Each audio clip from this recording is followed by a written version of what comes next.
नमस्कार, मी doctor Ashutosh आजरी, shoulder नी specialist. आज मी तुमच्याशी एसीएल इंजुरी आणि एसीएल सर्जरी काय ते डिस्कस करणार. एसीएल हा सगळ्यात महत्वाचा लिगामेंट आहे गुडघ्यामधला, जो इथे सेंटरला असतो. जेव्हा आपण पडतो खेळताना, ऍक्सिडेंट मध्ये किंवा चालता चालता पाय घसरून पडलो तर आपला पाय ट्विस्ट होतो, त्याच्यानंतर एसीएल तुटू शकतो.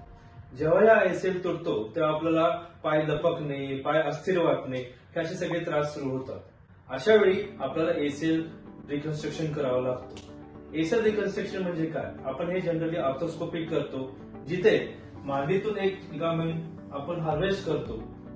आर्थोस्कोपिकली छोटासा इथे ड्रिल होल करून पायाच्या हाडामध्ये आणि मांडीच्या हाडामध्ये आपण एक होल्स तयार करतो किंवा ड्रिल होल तयार करतो, ज्याच्यानी आपण हा लिगामेंट जो हार्वेस्ट केलेला आहे त्यातून पास करून नवीन लिगामेंट तयार करतो.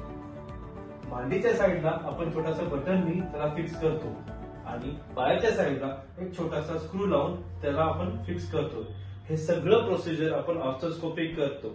सर्जरी नंतर आपल्याला 4 ते 6 आठवडे खूप प्रिकॉशन घ्यावे लागतात, ज्याच्यामध्ये आपल्याला पट्टा वापरावा लागतो. एकदा 4 ते 6 आठवडे झाले म्हणजे हिलिंग प्रोसेस सुरुवात झाली, आपल्याला त्याला फिजिओ आणि रिहॅबिलिटेशन सुरू करावं लागतं. जो आपण नवीन लिगामेंट तयार केलाय त्याला जुळायला आणि त्याला आपला ट्रेनिंग देणं गरजेचं असतं. अशा वेळी आपण फोकस, रिहॅब आणि फिजिओ सुरू करतो. एकदा चांगला रिहॅब झाला, फिजिओ झाला, तर जनरली 6 महिन्यानंतर आपल्याला परत खेळणं सुरू करू शकतो. जर तुम्हाला एसीएलचा त्रास असेल किंवा इंजुरी झाली असेल तर तुम्ही तुमच्या नी स्पेशलिस्टला जरूर भेट घ्या, म्हणजे तुम्हाला प्रॉपर ट्रीटमेंट घेणं शक्य होईल. धन्यवाद.